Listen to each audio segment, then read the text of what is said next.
A coalition of more than 140 organisations, alongside some MPs, people like Martin Lewis as well, have kind of been coming together. This has been like a noise and a chunter for quite some time now, a call for a while. It's all about an energy social tariff.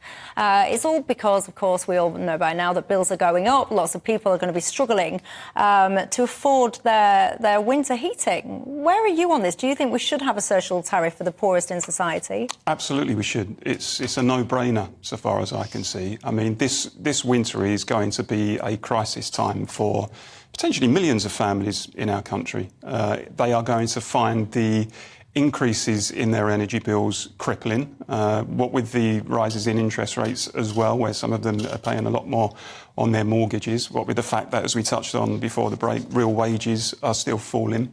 How much can ordinary people be expected to take? So absolutely, for me, it's a no-brainer. The government is there. What would it look like then? What kind of discount, what kind of tariff do you get? Well, I think who would qualify? Let's brainstorm it. I'm open-minded on that, and clearly that would need to go through a consultation process. But you would expect the poorest and the people finding it most difficult to get by to be targeted first of all, and that would be right. I think the bigger question, Michelle, which we've discussed on this show before, is how did we get ourselves into this situation as a country in the first place, as an advanced Western... We're off air at 7. Well, exactly. I'll tell you exactly in about 3 minutes. As an advanced Western industrial country, we have got no energy security, no energy independence, and that, for me, is bordering on criminal, and ordinary people are paying the price for it. And Paul is absolutely right, and it's gross negligence by our leaders, Michelle, because we are sitting on decades' worth of energy treasure, is what I call it. Oil, gas, shale gas, coal, lithium. We've got all this stuff. These clowns in Westminster have refused to use it. The Prime Minister, he lied in his leadership campaign last year. He said he was going to back fracking. The first thing he did in the House of Commons when he was PM was to scrap that pledge. You know, we've got all this treasure. We shouldn't be buying it from overseas. What's the point of buying shale gas from the US, sending our jobs and money over there when we've got it over here? We've got the most expensive electricity in the whole of the G20, and that's because of the growth in renewables, the huge expansion of offshore wind farms, which, I'm with Paul on this stuff, is foreign-owned. Over 80% is foreign-owned. So all of these subsidies and profits going overseas.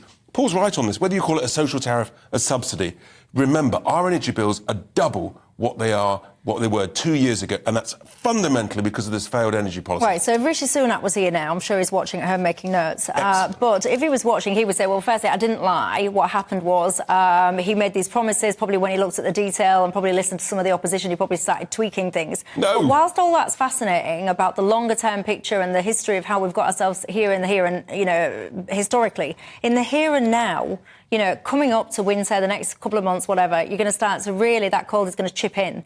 So what would you do about that? Would you offer? I mean, how do you even offer this social tariff? What would you do? Essentially, I think it's, as I understand, what they're proposing is something similar to what happened last year, which basically was when there was a huge subsidy for many, many families. And that's assuming that we have an average winter. Heaven forbid, if we get a cold, sharp, windless winter, we are in deep, deep trouble.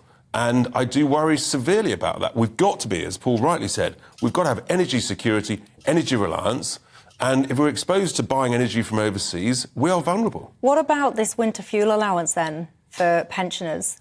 What would you do with that? Because Rishi Sunak, he's been, like, apparently looking at whether or not you could get rid of that for most pensioners instead of the, you know, apart from the poorest, and it would be to help with things like maintaining the triple lock. That would be the argument for doing it. Would you support something like that? I think once you've given a particular group of people a benefit, it then becomes very hard to withdraw it. So that would, I think, open a massive can of worms and stir up all sorts of political problems for the Tories if they did that. I wouldn't particularly be in favour of them doing it anyway.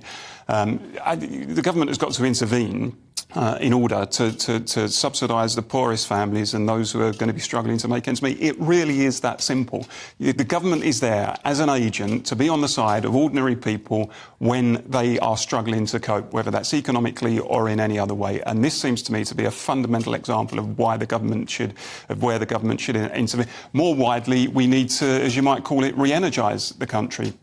We do need, I think Richard hit the nail on the head. We do need to look at fracking. We were behind the curve terribly on nuclear when, some of our competitors were marching ahead, and we're paying the price for that now. We need to look even at things like clean coal technology, which we have not properly explored. And then once we've got those things in place, we should take them all into public ownership. I suspect that's where Richard's going to go the other way. What do you think about this public ownership I'm very clear, actually. Paul might be surprised. So our policy on this is that many of the key utilities that are effective monopolies, and water is one of them, for example, the grid, the gas transmission network, the electricity transmission, these things are complete monopolies. They should be 50% public ownership, 50% owned by British pension funds on behalf of British pensioners who are long-term investors seeking a sensible, modest return.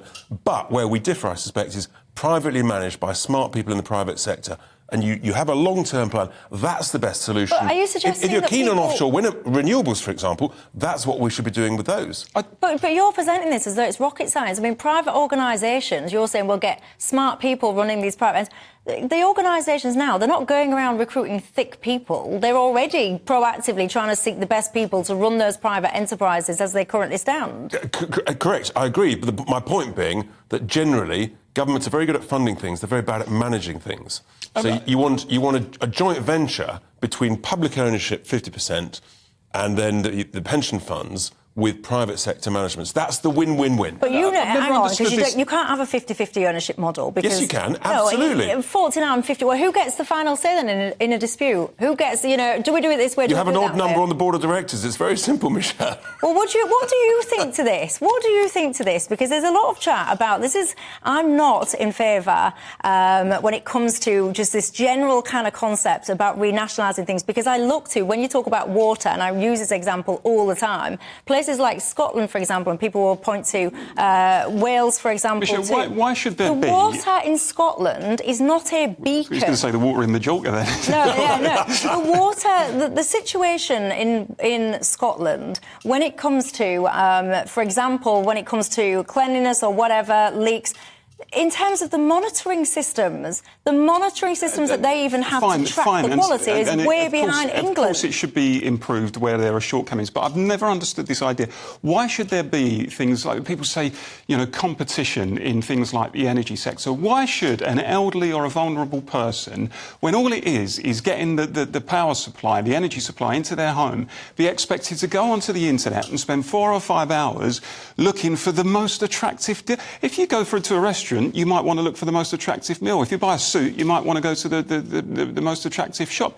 Why would anyone want to see competition for how electricity or gas comes into their home? It seems to me to be bizarre that anyone would think people want that. A lot of people are messaging as well about the standing charge. That's always the thing that people talk about on their bills. It's all well and good talking about the tariffs, but if you've got a massive standing charge irrespective of anything else, lots of you as well are saying, what about this whole green tariff on all of the bills? Why do we have to continue with that? Give me your thoughts on all of that. Winter fuel allowance.